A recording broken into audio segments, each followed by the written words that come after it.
and welcome to Pricing College with your hosts Joanna Wells and Aidan Campbell. Okay, so today we're going to talk about sales incentives and plans. I suppose the reason why we're going to talk about that, there's a bit of a debate about whether sales are incentivized correctly. Mostly this debate happens outside of sales. Sales tend to think that they are incentivized correctly and doing a great job, and often they are. Other people in the business, however, believe that the way they're incentivized is actually driving profitability down, that it's not producing the best results for the business over time.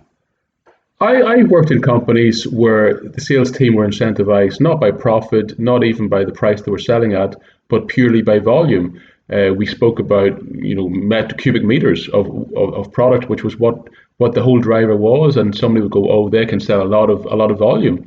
The price they were selling at was not analysed, it wasn't looked at, and it's almost as if nobody cared. There's an old saying that anybody can sell a dollar for 90 cents, and to some extent that is true. The real skill in selling is selling a lot of product at a good price, at a profitable price, but obviously doing that is harder than selling at a low price. The thing I always say is your sales team incentivized to actually hold the ground on price? Are they incentivized to not drop the price just when asked? Because if they're not, why wouldn't they? Why wouldn't they just reduce the price just to get it across the line, be friendly with the customer, and move on to the next site? So just to answer that question, I suppose let's look at some of the incentives and plans that most salespeople are on, and let's think about, do they really drive profitable revenue growth, or do they just drive revenue? And there's a difference between the two. Okay, so the first, incentives. Incentives are things like, sales quotas, when a salesperson's been given a target set by the manager and they've just got to hit that. And after that, they get things called accelerators, which kick in after they've reached their targets. And it's just a, percentage fee on top of that. On target earnings, again, another percentage fee add on to, their salary. And they may even have things like contests in a month to drive revenue in that month. Now, these are different from sales plans. Sales plans, you can have salary-based plans, salary-only, commission-only plans, salary plus commission, and as Aidan was explaining, that volume-based plan, which basically means you sell as much as you can, and they're incentivized on doing that. And then that final one, which is a new type of plan, which is a gross margin commission plan. And basically, that's when they are not just selling as much as they can, but it's based on the margin on sell, the profit they get from each of the sales that they make. From my experience, an awful lot of sales incentive plans, to be honest, are almost sales disincentive plans. We've seen examples where people are capped at certain amounts, capped at certain commission levels per month. That it leads to items such as sandbagging when you're moving sales around month by month. Sometimes there's even a jealousy in a company by management if a salesperson is making more money than them. That's seen as a bad thing. What I would always say is, I think Joanna touched on the last one she mentioned there, where the margin is taken into account. Really, when you're putting together your sales incentive plan for your team, what are you trying to achieve? What do you really want those salespeople to do? What price do you want them to sell at? Are they working in lines with the pricing strategy that the company has? And if they are, does the incentive program, does it align? Does it make logical sense? Or is there some incongruence that will, lead you to a situation where at the end of the month, at the end of the quarter, you're hitting numbers in one area, you're hitting the volume, metrics, but you're not hitting the profitability metrics. I suppose a lot of finance managers and even pricing managers would argue, for the last plan for salespeople, that gross margin plan, because they think it discourages discounting. I think that discounting, just thinking about revenue, driving revenue, incentivizes sales to discount to hit their sales quota. However, there is some complexity with the gross margin plan, which salespeople don't like, and for good reason. it's very hard to measure.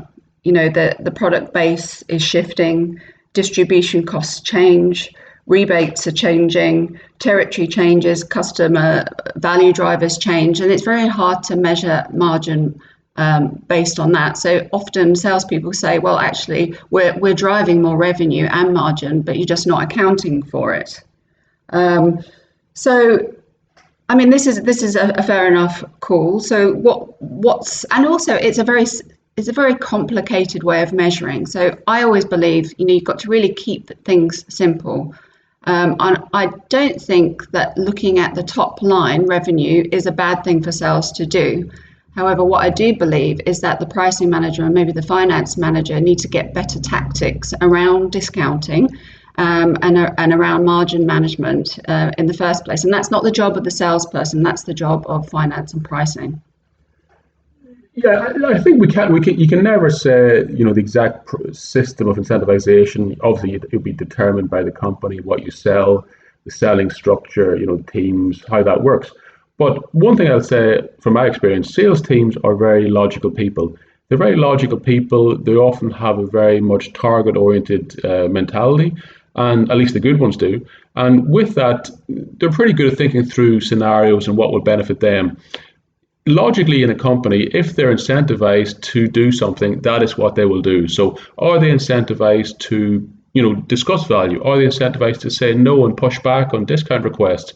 Because if not, they will do the logical thing, which is just get the number, rack up the sale, reduce the price, make great friends and contact with that customer that will lead to repeat business. But there's no point in having repeat business if it's at a margin or a pricing point that is damaging your other sales teams or damaging your other products and your profitability. So you really have to look at what you want the company to achieve. And this is where the pricing manager, pricing team really should be involved in setting incentivization programs, at least on a discussion level with the sales department. What are you trying to achieve? What metrics? What incentivization program, whether it's commission, whether it's at the end of the quarter, a rebate or something to the sales team, think through how it works and then put it in place. Yeah, that's right. It's really the role of the pricing manager to actually show what the real situation of maybe the discounting behavior is, what's the result of certain sales behaviors, and why, just looking purely at top line it is detrimental to profitable revenue growth, or why a volume-based approach is no good long term. Often salespeople don't know that. They don't have that information at hand, so they think they're doing a great job, and they are. Some people innately do know to sell on value and think about margin when they're selling. Other people don't do that naturally. But again, it's the role of the pricing team to really inform the sales team and provide those tools. Yeah, I think that's it for me today. We just reached the end of a quarter there, June quarter. A lot of salespeople would have been rushed to meet targets, hitting up their lead base, those sort of things. And when you want salespeople, you want them out there, you want them hungry, you want them to really be desperate to get that sale in. The incentivization structure is really a key component for that, and that's where pricing becomes motivational. It helps you lead the company. It helps you set the mentality that you want to have. It's not just about tinkering with numbers on a spreadsheet, but there's that human element also that's as important. Yeah, I think that's all we've got to say for today, and we can broach the subject at a later date. All right, thanks a lot. Have a great day. Bye.